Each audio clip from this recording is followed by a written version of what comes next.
Hey, it's Jay with General Formulations, here with another GF Product Snapshot. Today we're talking about GF 226 and 226HTR, our WallMark products. These are 6 mil matte white semi-rigid vinyls. The difference between the two is in the adhesive.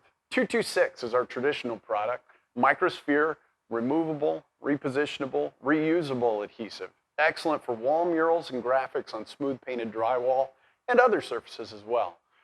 But as we've seen paints and surfaces change and evolve over time, we've had to respond with the change as well. That's where we're using our HTR or High-Tack Removable adhesive.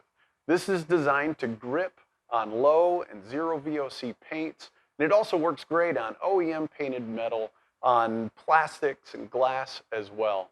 You get the same great printability, the same ASTM E84 Class A fire rating, same Prop 65, REACH and RoHS compliance, and again, the same great printability as it's the same film, just with a different adhesive.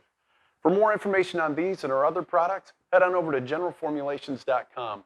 Be sure to subscribe here on YouTube and follow us on Instagram as well. Thanks. See you next time.